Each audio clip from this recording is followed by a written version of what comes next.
one parent once said, if every child matters, then every parent matters. You could have a go at scoring the errors with the MSV. Do you remember the MSV?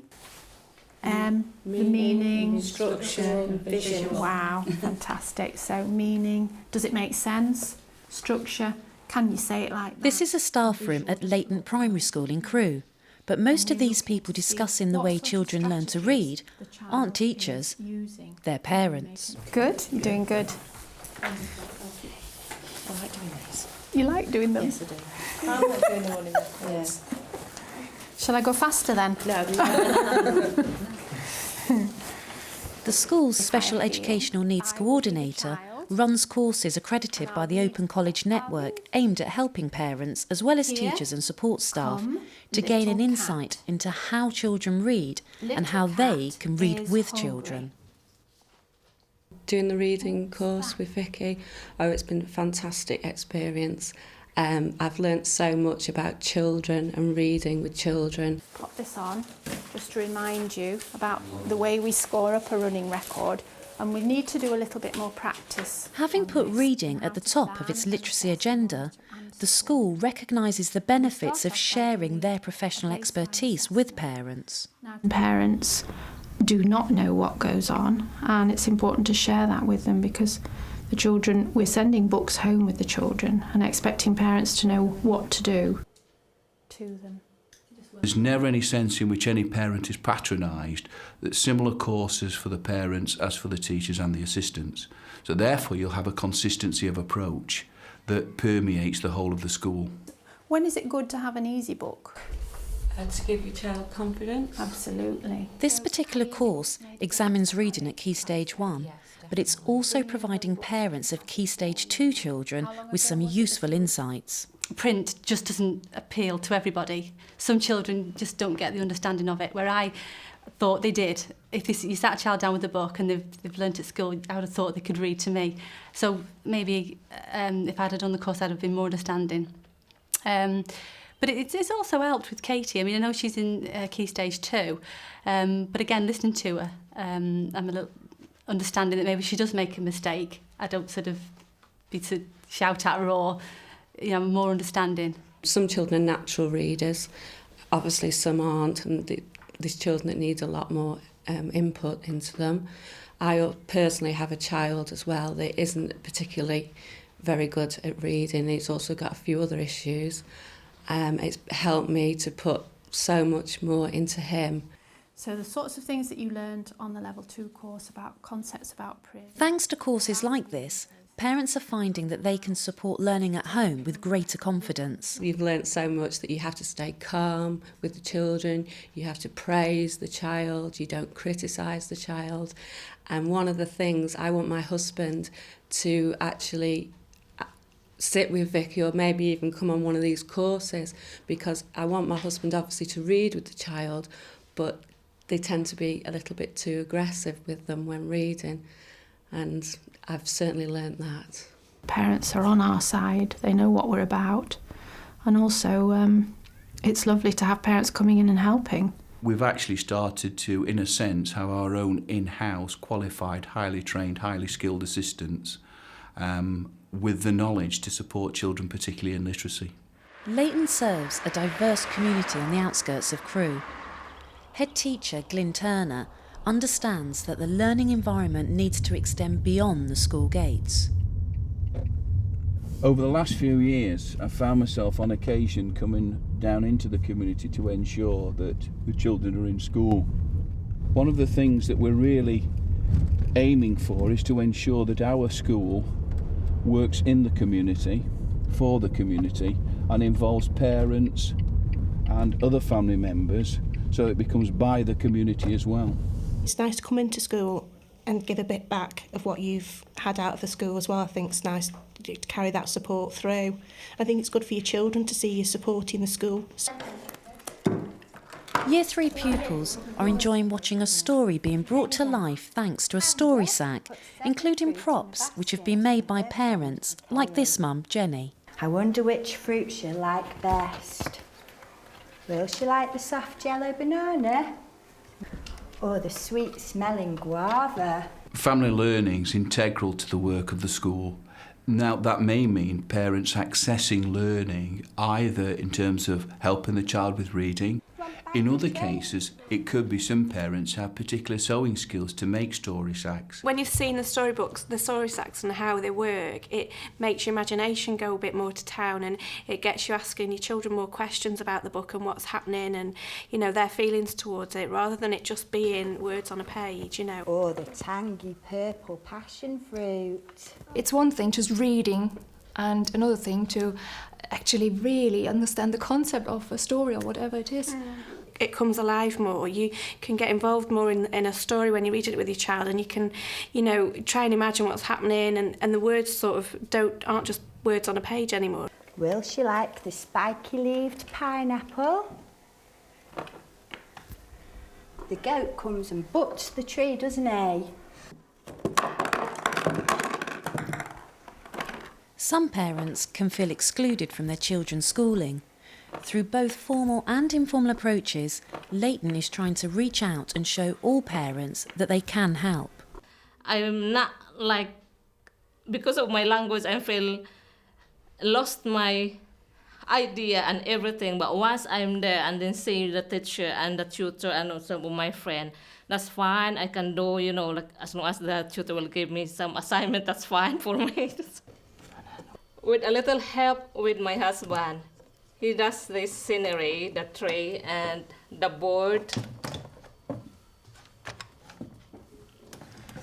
And how to work. Story sacks allow Vicky to help parents understand some core objectives for literacy. It's very, very useful for recalling events, sequencing them, improving memory, all these skills which start off with knowledge, and memory is a big part of that. As a group, we had to decide what was important, which characters were important, and also what we wanted the kids to get from the story sack. They are quite capable to read, just, you know, read lines. But obviously, it's not all really sinking in. And from that point of view, you, as a parent, you wonder, you know, whether I shouldn't ask a question just to check and did you understand? We're so happy with this project, and it's been so successful. Obviously, it's useful for nursery and Key Stage 1, but we've decided to develop it through into Key Stage 2, where we still have this love of books, but we're looking at perhaps a shorter novel and developing activities and ideas from that novel. It was fun because I got to bash the tree and all the cone and mango falls down, and it's different to normal stories because we don't get to do that and it's not that much fun. We just have to sit on the carpet and listen. Yeah, I read it myself, so I might buy it at the weekend or something and read it. Following Vicky's courses, several parents like Mrs. Story have chosen to take on further training to become teaching assistants. But there's no one else, said Steve. You just read that beautifully to me. You're really enjoying it at the moment, aren't you? It can sometimes be very difficult to find a parent or an assistant who can offer 12.5 hours per week. As we move towards more inclusive education and children in mainstream require some sort of support, we have parents available within our community to support those children. Now, you imagine you've not just got a parent then who can work with an individual child at home or a family of children, but also can come in and give us some time in school.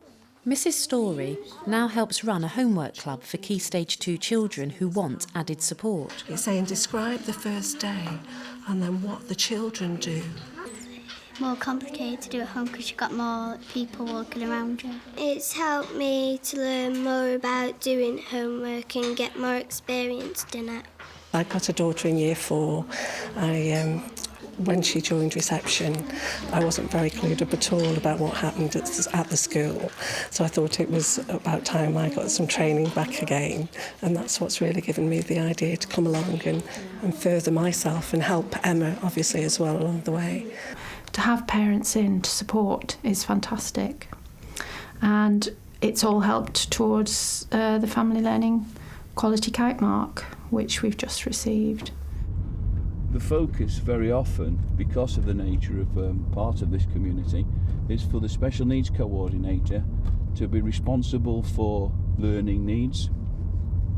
The learning mentor takes account of emotional needs, and in my capacity as the head, I ensure that we meet with all child protection arrangements, looked after children.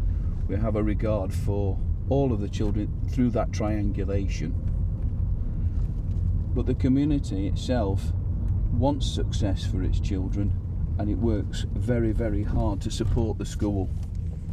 Some of my parents were non-attenders in schools themselves or didn't like school as an institution. So getting them in school now with their children, we try and break that pattern and get them to enjoy school. And it's not such a frightening place. It's not difficult to come and talk to a member of staff. And hopefully that's why I'm here, so that doors open constantly. They come in before school, after school with any problems, either with themselves or with the children. If you have an open door policy, and as a Senko you do, then you start to meet parents along the way, and you know, we're working together on a child's progress. But I think it's important for a school to look at what they're offering, look at what they're expecting, send out a questionnaire, find out what parents want. As long as we're open to suggestions, then I think it's going to work. Some parents wanted to come into school to learn basic computing in order to share and develop another significant aspect of their children's literacy and learning. I've got two boys, one's 6 and one's 9, and the eldest one, who's 9, he'd rather play games on the computer. So we've stopped all that now, and I can now help him to research his homework, like they've just done about the Egyptians. So we've now gone onto the internet together and researched about all the Egyptians, and that's helped with his homework. Did you ask? It's well worth coming into school. Rather than sitting at home like some parents would do, it's nice to come in and actually see what the children do and what facilities they can use. And it gives you a better understanding of how they're being taught, and then you can help them with their homework and along the way like that. And as for coming in and doing a computer course, when you've got children interested in computers, it really gives them a good push on because they can see you're sharing the interest with them. The children are taught so different from how we were taught, so it's given us a good insight onto what they're doing. And as far as the children's concerned, it's given me more confidence to teach them how to use a computer, so not to be scared of it as well. The school is tapping into the vital contribution which parents can make to literacy. There's a consistency of message reaching not just staff, but parents too. Family learning has been central to what we've wanted to achieve, and Cheshire has a very strong lifelong learning tradition and a particularly effective kite mark that I would definitely recommend other schools embracing, because it's a very useful audit and guide to encouraging and enhancing family learning in your school.